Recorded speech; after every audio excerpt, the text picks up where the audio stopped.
So hello everyone, today we'll talk about angina and anti-anginal drugs। तो इन सब को करने से पहले हम लोग ये जान लें कि एंजाइना होता क्या है। एक हैवी प्रेसिंग फीलिंग होती है सबस्टर्नल एरिया में। हम बोलते हैं कि एक डिस्कम्फर्ट सा हमें फील हो रहा है जो कि रेडिएट करता है लेफ़्ट शोल्डर पे, जॉ में और लेफ़्ट आर्म में। बेसिकली लेफ़्ट साइड से रेडिएट करता है ये सारी जगह पे, जैसे कि जॉ तक, आर्म तक, शोल्डर तक, नेक में ये रेडिएट करके जाता है। ये एंजाइना 3 टाइप्स का होता है। क्लासिकल, जिसे हम लोग स्टेबल भी बोलते हैं, अनस्टेबल और साथ में वेरिएंट या प्रिंसमेटल। ये हम तीनों एक एक करके डिस्कस करेंगे। लेकिन इन शॉर्ट एंजाइना अगर एक टर्म में हमें बताना हो, एक तो हमने बोल दिया कि डिस्कम्फर्ट है, दूसरा ये क्या है, ये एक सिम्टम है। This is a primary symptom of ischaemic heart disease. अब इसका एग्जैक्ट रीज़न क्या होता है कि क्यों हमें प्रॉब्लम आती है। प्रॉब्लम इसलिए आती है जब डिमांड जो होती है ऑक्सीजन की वो ज़्यादा हो जाती है सप्लाई से। अब ये क्यों हो सकता है, या तो वो जो वेसल है उसमें स्पैज़म आ गई है, या कोई एथेरोस्क्लेरोटिक लीजन जैसे कि कोई प्लाक बन गया है, एथ्रोमा बन गया है, या फिर कोई थ्रोम्बोसिस, कोई भी प्लाक जो है वो थ्रोम्बोस कर चुका है। तो इन सब चीज़ों से क्या होता है, ये इन सब चीज़ों से ऑब्स्ट्रक्शन आती है ब्लड वेसल के अंदर, और अगर ऑब्स्ट्रक्शन आएगी तो फिर वो ब्लड फ्लो नहीं कर पाएगा। ऑलराइट, क्यों नहीं कर पाएगा, क्योंकि उनका जो रेडियस है वो नैरो हो जाएगा।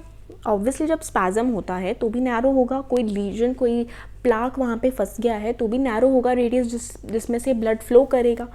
हम इतना इम्पोर्टेंस क्यों दे रहे हैं एक रेडियस को, क्योंकि जो एक फॉर्मूला है कि जो फ्लो है, ब्लड फ्लो है, वो इन्वर्सली प्रोपोर्शनल है रेडियस के 4th पावर से। तो आप सोच लो कि रेडियस अगर हाफ हुआ है तो कितना टाइम्स इन्वर्सली प्रोपोर्शनल है, 4 टाइम्स इन्वर्सली प्रोपोर्शनल है फ्लो के।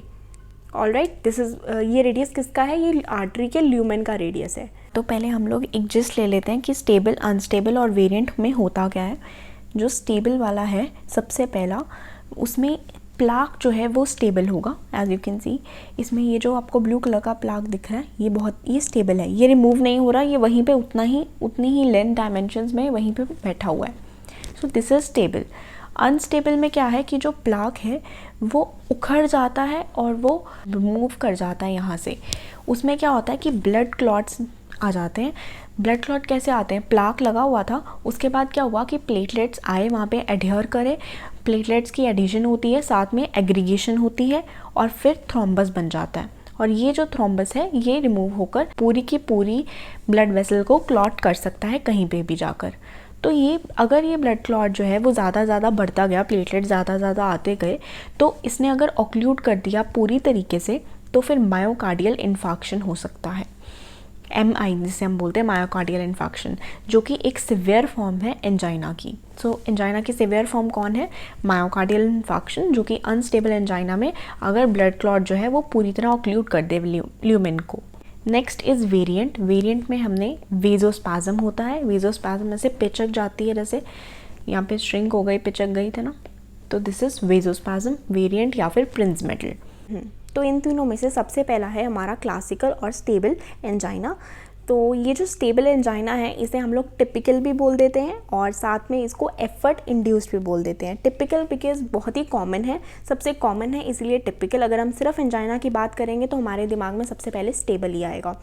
और स्टेबल क्योंकि इसका जो प्लाक है वो स्टेबल रहता है, वो थ्रोम्बोसिस उसकी नहीं होती ज़्यादातर, मोस्टली वो एक ही जगह पे रहता है प्लाक हमारा। और एफर्ट इंड्यूस्ड, इसका क्या मतलब है एफर्ट इंड्यूस्ड का, क्योंकि ये जो है रेस्ट जब हम करते हैं तब नहीं होता, जब बॉडी की डिमांड, ऑक्सीजन की डिमांड बहुत ज़्यादा बढ़ जाती है तब ये इंड्यूस होता है एंजाइना।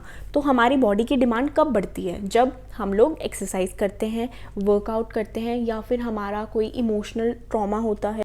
तो बेसिकली वर्कआउट और इमोशंस के टाइम पे ये अफेक्ट होते हैं हम लोग इस एंजाइना से।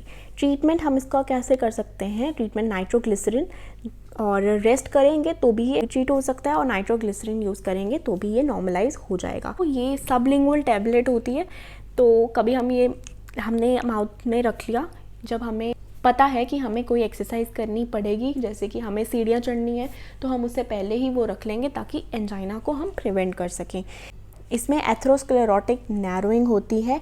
किसकी होती है? एपिकार्डियल कोरोनरी आर्टरी की होती है। जो एपिकार्डियम वाले रीजन है उसमें कोरोनरी आर्टरी है, उसकी नैरोइंग होती है। अब कोरोनरी आर्टरी कौन है? हमें पता है कि जो हार्ट है उसने हमारी पूरी बॉडी को ब्लड देना है और उनका फंक्शन करवाना है, उनको न्यूट्रिशन प्रोवाइड करवाना है। लेकिन अब हार्ट को भी तो ऑक्सीजन चाहिए, उसको भी तो न्यूट्रिशन चाहिए, उसे कौन देगा? तो उसका ख्याल रखती है हमारी कोरोनरी आर्टरी, वो न्यूट्रिशन देती है हमारे हार्ट को। उसकी वजह से अगर नैरोइंग हो जाए कोरोनरी आर्टरी की, ऑब्स्ट्रक्शन की वजह से, एथेरोस्क्लेरोसिस की वजह से, तो फिर कोरोनरी आर्टरी की परफ्यूजन जो है वो कम हो जाती है। परफ्यूजन मतलब कि उसे ऑक्सीजन, ब्लड सप्लाई कम मिलेगी, उसे ऑक्सीजन की सप्लाई कम मिलेगी। ऑलराइट, तो ये था हमने स्टेबल के बारे में पढ़ा। Next is unstable angina.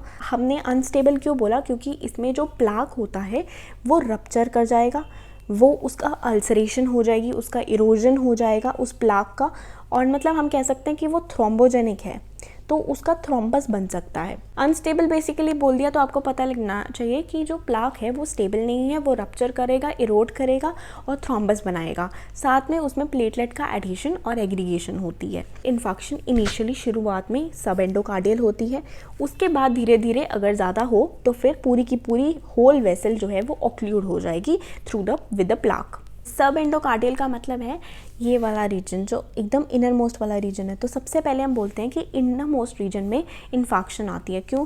क्योंकि हमें पता है यहाँ पे ब्लड है और यहाँ पे मायोमेट्रियम है। तो ये जो मायोमेट्रियम है वो बाहर से फोर्स लगाएगी, बाहर से वो कॉन्ट्रैक्ट करेगी और कंप्रेस करेगी, और यहाँ पे ब्लड जो है वो कंप्रेस करेगा। तो सबसे पहले जो इफेक्ट आएगा वो ये इनर मोस्ट वाले रीजन पे आएगा। सबसे पहले इस्कीमिया जो होगा वो ये वाले ब्लैक एंड एरिया में होगा, that is inner most myometrium, जिसे हम बोलते हैं सब एंडोकार्डियम मायोकार्डियम, सब एंडोकार्डियल मायोकार्डियम। तो सब एंडोकार्डियल इन्फेक्शन हुई इनिशियली, उसके बाद जब ज़्यादा हो गया तो पूरी की पूरी वेसल ऑक्लूड हो जाती है, जो कि इस्कीमिया मायोकार्डियम।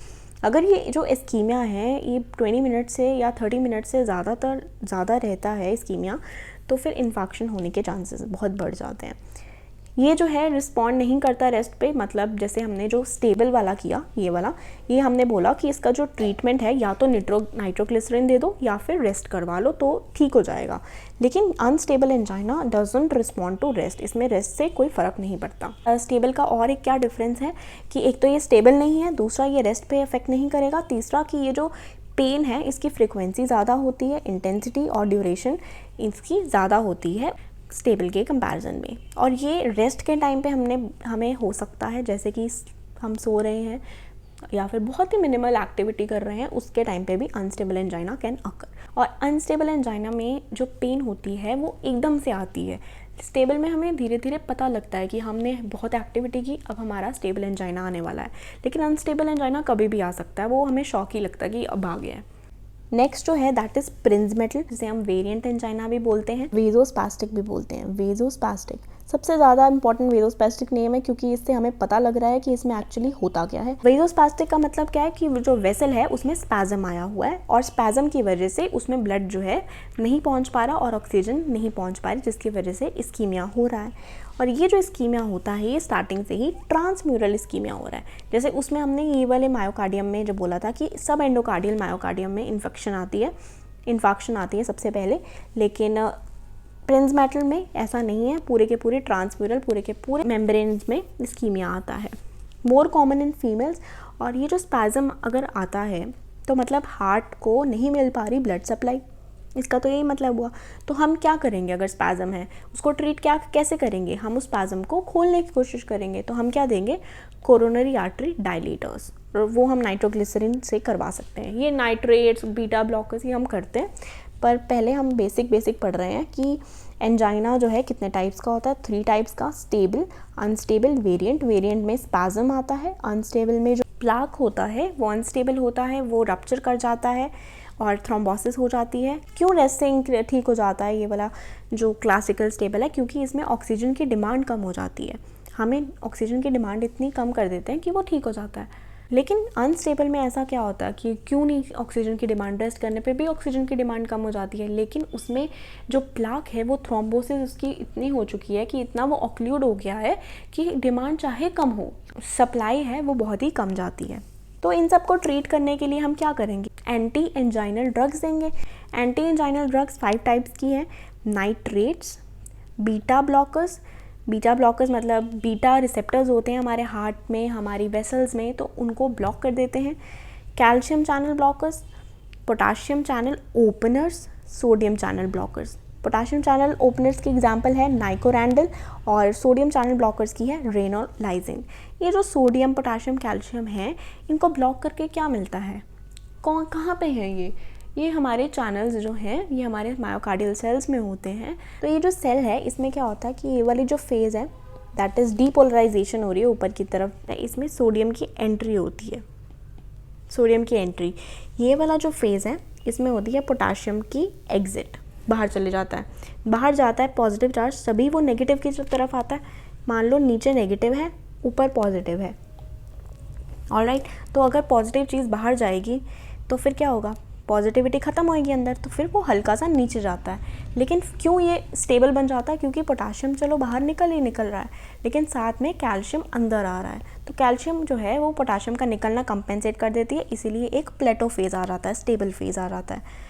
देन उसके बाद ये नीचे की तरफ जाता है। नीचे क्यों होता है, पोटाशियम की सिक्रीशन होती है, लेकिन इसमें कैल्शियम चैनल्स बंद हो जाते हैं ये वाले फेज़ में, इसीलिए पोटाशियम मतलब पॉजिटिव चीज़ बाहर निकल रही है तो नेगेटिव होना शुरू हो जाता है सेल मेम्ब्रेन का पोटेंशियल। इस केस में अगर हम लोग यहाँ पे सोडियम चैनल ब्लॉकर्स दे दें तो सोडियम अंदर नहीं आएगा, तो फिर एक्शन पोटेंशियल डेवलप नहीं होगा। या फिर हम लोग पोटाशियम चैनल ओपनर दे दें। अगर पोटाशियम ओपनर देंगे तो क्या होगा कि वो डीपोलराइज नहीं हो पाएगी, वो चीज़ नीचे जाएगी। डीपोलराइज होता है जब वो चीज़ ऊपर जाती है, मतलब पॉजिटिविटी की वजह से। कैल्शियम चैनल ब्लॉकर्स, अगर कैल्शियम ब्लॉक कर दी तो भी पॉजिटिव चीज़ अंदर नहीं आएगी, तो फिर प्लेटो फेज मेंटेन नहीं रहेगा। इन सब ने करना क्या है एंटी एंजाइनल ड्रग्स ने, या तो इन्होंने डिमांड कम करनी है या फिर इन्होंने सप्लाई बढ़ानी है। डिमांड डिक्रीज़ कर रहे हैं या सप्लाई को इंक्रीज़ कर रहे हैं, तभी हम लोग इसको इरेडिकेट कर सकते हैं। डिमांड किस पे बेस्ड होती है, एक तो वर्कलोड, कितना हमने वर्क करना है। इस एक इंसान की डिमांड कब ज़्यादा होती है, जब उसके ऊपर वर्कलोड ज़्यादा होता है। अगर वो काम ही कम कर रहा है तो उसकी डिमांड नहीं होगी, लेकिन वो ज़्यादा काम करेगा तभी डिमांड होती है। तो वर्कलोड पे डिपेंड करता है। दूसरा बीटा एक्शन, कि वो कितना फास्ट काम करता है, कितना ज़्यादा पंप करता है वो। तो वर्कलोड जो है वो दो पार्ट्स में डिवाइडेड है, एक है प्रीलोड, दूसरा है आफ्टर लोड। प्रीलोड होता है and diastolic volume. After load क्या होता है, कितना एफर्ट लग रहा है, कितना प्रेशर लग रहा है हमें वेंट्रिकल्स में से ब्लड को पंप करने का अयोटा में या फिर पेरिफेरल वेसल्स में। तो प्रीलोड जो है अगर वो हम कम कर दें, एंड डायस्टोलिक वॉल्यूम कम हो तो वर्कलोड उसका कम हो जाएगा। तो वो हम कैसे करेंगे, हम वो करेंगे वीनो डायलेटर देकर। वीनो डायलेटर से क्या होगा कि ब्लड जो है वो वेन्स में स्टे करेगा और वो ऊपर हार्ट तक नहीं पहुंचेगा, क्योंकि वेन्स जो हैं वो सारा ब्लड अपने पास रख लेंगी। कॉन्स्ट्रिक्ट करने का मतलब होता है कि वेन्स जो कॉन्स्ट्रिक्ट कर रही हैं तो वो ब्लड को हार्ट तक पहुंचा रही है। डायलेट करेगी तो ब्लड वेन्स में रहेगा। आफ्टर लोड कैसे कम कर सकते हैं हम लोग, आर्टीरियल और डायलेटर देकर। क्यों, जब वेन्स को डायलेट करते हैं तो क्या होता है कि इसमें ब्लड जो है वो ज़्यादा स्टे कर जाता है। अगर ब्लड ज़्यादा यहाँ पे स्टे करेगा तो वो यहाँ पे कम पहुँचेगा, लेकिन जब हम इसको स्क्वीज़ करेंगे तो इसमें से ब्लड जो है वो जाएगा हार्ट के अंदर। तो अगर वेनो डायलेशन कर रहे हैं तो ब्लड हार्ट के अंदर नहीं जा रहा, तो हार्ट के अंदर नहीं जाएगा तो एंड डायस्टोलिक वॉल्यूम जो है वो कम हो जाएगा। सिमिलर हम बोलते हैं कि आर्टीरियोल डायलेट करते हैं हम लोग आफ्टर लोड डिक्रीज़ करने के लिए। क्यों, क्योंकि लेफ़्ट साइड में से हार्ट के अयूटा में जाना है ब्लड और उसके बाद जाना है आर्टेरियोल्स में। जो आर्टेरियोल्स हैं वो मैक्सिमम रेजिस्टेंस प्रोवाइड करती हैं, वो कॉन्स्ट्रिक्ट होकर मैक्सिमम रेजिस्टेंस प्रोवाइड करती हैं ब्लड फ्लो को। तो अगर ये चीज़ ज़्यादा कॉन्स्ट्रिक्टेड होगी तो ऊपर से जब ब्लड आएगा उसे ज़्यादा फोर्स से आना पड़ेगा ताकि आर्टेरियोल्स में जा सके। लेकिन अगर आर्टेरियोल्स डायलेटेड होंगी तो वो कम रेजिस्टेंस प्रोवाइड करेंगी जो उसमें ब्लड आ रहा है, इसीलिए आराम से भी ब्लड आएगा तो भी वो आर्टेरियोल्स में जा सकेगा। इसीलिए हम लोग आर्टेरियोल और डायलेटर्स देते हैं ताकि आयोटा में जो ब्लड आना है वो आराम से आ सके, आफ्टर लोड को ज़्यादा इंक्रीज ना होना पड़े। प्रीलोड कैसे कम किया, वीनो डायलेशन कर कर। आफ्टर लोड कैसे, आर्टेरियोल और डायलेटर कर कर। नेक्स्ट जो है हमने बोला कि पंप अगर वो कम करे तो बीटा 1 एक्शन को हम कैसे कम कर सकते हैं, बीटा ब्लॉकर्स देकर। तीसरा हम क्या कर सकते हैं, उसकी सप्लाई को इंक्रीज़ कर सकते हैं। कैसे, कोरोनरी आर्टरी की डायलेशन कर दी या फिर कोलेट्रल ज़्यादा कर दिए। Beta blockers are contraindicated in Prinzmetal angina. Why, because beta receptors are present on coronary artery. का काम होता है कोरोनरी आर्टरी की डायलेशन करना, लेकिन अगर हम बीटा ब्लॉकर्स दे देंगे तो उसकी कॉन्स्ट्रिक्शन हो जाएगी। ऑलरेडी प्रिंसमेटल एंजाइना में स्पैज़म हुआ होता है, तो अगर हम और उसके ऊपर से ये बीटा ब्लॉकर्स दे देंगे तो हाँ, पंपिंग तो कम हो ही जाएगी, लेकिन साथ में कॉर्नरी आर्टरी बिल्कुल ऑब्स्ट्रक्ट हो जाएगी, विच इज़ कॉन्ट्राइंडिकेटेड। तो हमारा टिपिकल क्लासिकल एंजाइना होता है, उसमें प्राइमरी एम क्या होता है ट्रीटमेंट का कि हम प्री लोड को डिक्रीज़ करें, और जो हमारा प्रिंसमेटल है उसमें प्राइमरी एम होता है कॉर्नरी आर्टरी की डायलेशन करना। सो या this was all about angina. तो एंटी एंजाइनल जो ड्रग्स हैं वो हम नेक्स्ट लेक्चर में करेंगे। If you have any doubt regarding this topic you can ask, and if you like the video please subscribe. Thank you.